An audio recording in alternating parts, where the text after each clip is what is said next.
नमस्कार, hello viewer. आज का जो विषय है लक्ष्मी योग। लक्ष्मी योग एक ऐसा योग है जिसे हर कोई अपनी कुंडली में देखना चाहता है। ठीक है, आज के जो दौर है इसमें धन की सबसे अधिक आवश्यकता है। इसलिए यदि आपकी कुंडली में बर्थ चार्ट में लक्ष्मी योग का बनना बहुत ही आवश्यक होता है और यह बहुत शुभ माना जाता है। आज अपने इस वीडियो में हम आपको बताएंगे लक्ष्मी योग क्या होता है और इसका प्रभाव क्या होता है। कुंडली में कई तरह से लक्ष्मी योग बनते हैं।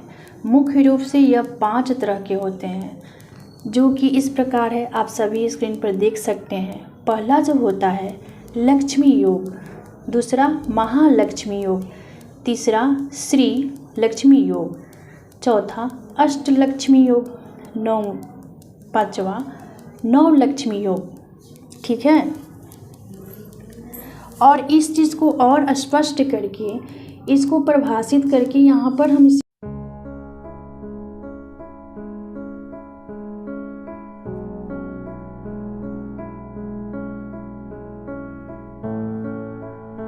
यहाँ पर एक लग्न चार्ट की ज़रूरत होती है, जो कि इस प्रकार है, आप सभी देख रहे हैं। और यहाँ पर हम इस चीज़ को और स्पष्ट और क्लियर करके इस चीज़ को समझेंगे। तो चलिए अपने विषय की तरफ आगे बढ़ते हैं। और पहला जो योग्य है लक्ष्मी योग। कुंडली में जन्मपत्रिका में लक्ष्मी योग तब बनता है जब कुंडली के भाग्य भाव यानी नवम भाव का स्वामी केंद्र में हो। और इसको चलिए चार्ट पर हम इस चीज़ को समझते हैं। और यहाँ पे लग्न पत्रिका है, देखिए यहाँ पर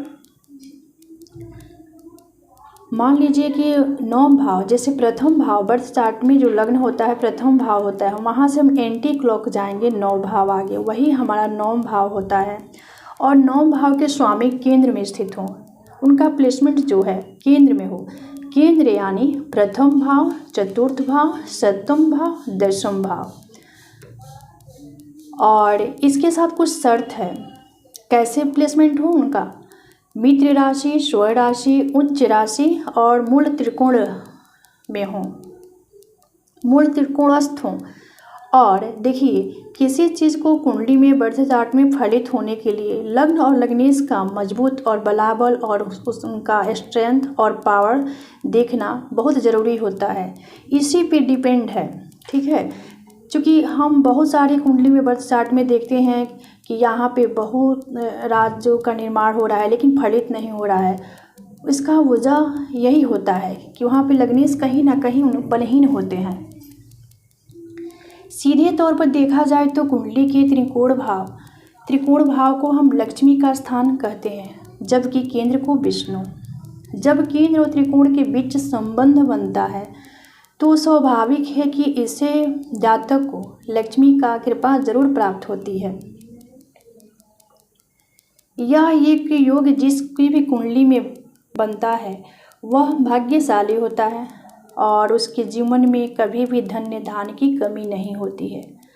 तो यहाँ पर हम जो पहला योग होता है लक्ष्मी योग, उसको हम यहाँ पे स्पष्ट और क्लियर समझ गए हैं। और यहाँ पे दूसरा जो है महालक्ष्मी योग, इसके बारे में जानेंगे। इसको भी समझने के लिए यहाँ पे कुंडली है, आप सभी देख रहे हैं।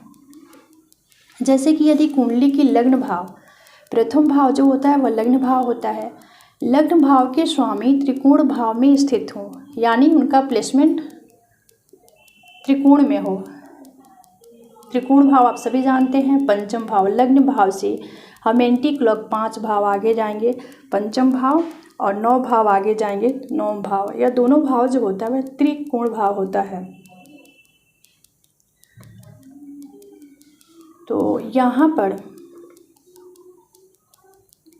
और द्वितीय भाव का स्वामी, यहाँ पर द्वितीय भाव के स्वामी एकादश भाव में यानी लाभ भाव में स्थित हों, उनका प्लेसमेंट लाभ भाव में हो और द्वितीय भाव पर किसी शुभ ग्रह की दृष्टि हो, जैसे गुरु, बुध, शुक्र, चंद्रमा।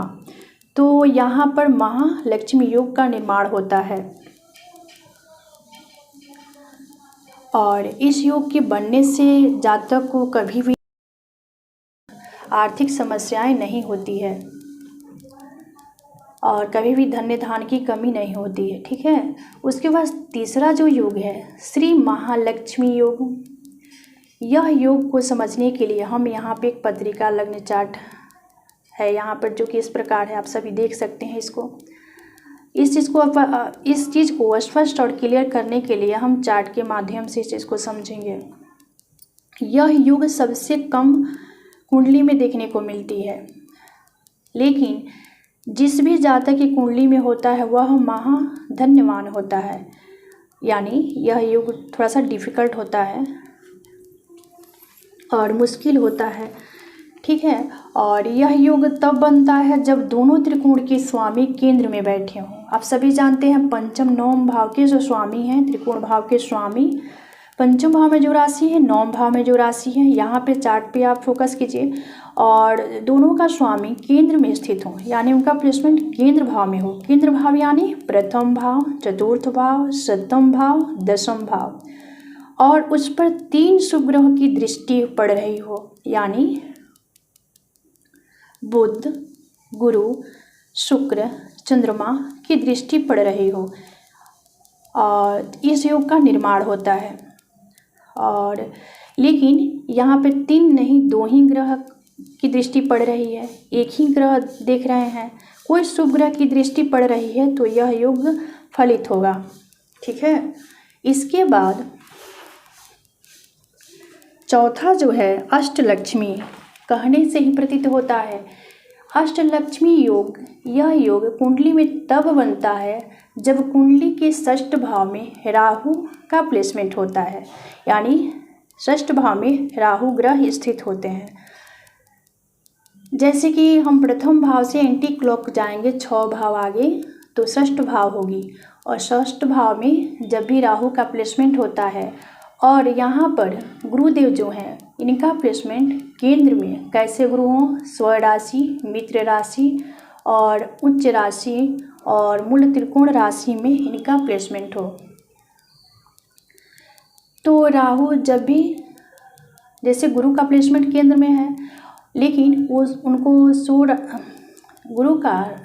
गुरु केंद्र में प्लेसमेंट है और गुरु केंद्र में स्थित हैं, लेकिन वहाँ पर स्व राशि के गुरु हों, मित्र राशि, उच्च राशि में हों, मूल त्रिकोणस्थ हों, तो यह फलित होता है।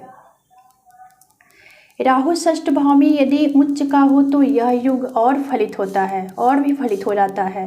षष्ठम भाव में बैठा राहु जातक को शत्रुहंता बनाता है, यानी शत्रुओं पर विजय दिलाता है। वही केंद्र में बैठा गुरु व्यक्ति को बुद्धि देता है, और इस योग्य के बनने से व्यक्ति के अंदर धन कमाने की इच्छा होती है, और वह कई तरीकों से धन कमाने में सक्षम भी होता है। ऐसे लोग परिस्थितियों को अपने अनुसार चलाने वाले होते हैं। सही समय पर सही निर्णय लेने की क्षमता ऐसे लोगों में देखी जाती है। तो यहाँ पर इस चीज़ को समझने के लिए हम एक कुंडली लिए हुए हैं, और यहाँ पे कुंडली है, इस पर इस चीज़ को और स्पष्ट और क्लियर करके देखेंगे। ठीक है, जैसे कि राहु यहाँ पे प्रथम भाव है, प्रथम भाव से हम एंटी क्लॉक जाएंगे 6 भाव आगे, छठे भाव में, षष्ठ भाव में राहु का प्लेसमेंट है, और गुरु का प्लेसमेंट प्रथम भाव, सप्तम भाव, चतुर्थ भाव, दसम भाव यानी केंद्र में स्थित है। तो यह योग का निर्माण होता है, और इस योग को हम अष्टलक्ष्मी योग कहते हैं। ठीक है, अब 5वीं जो है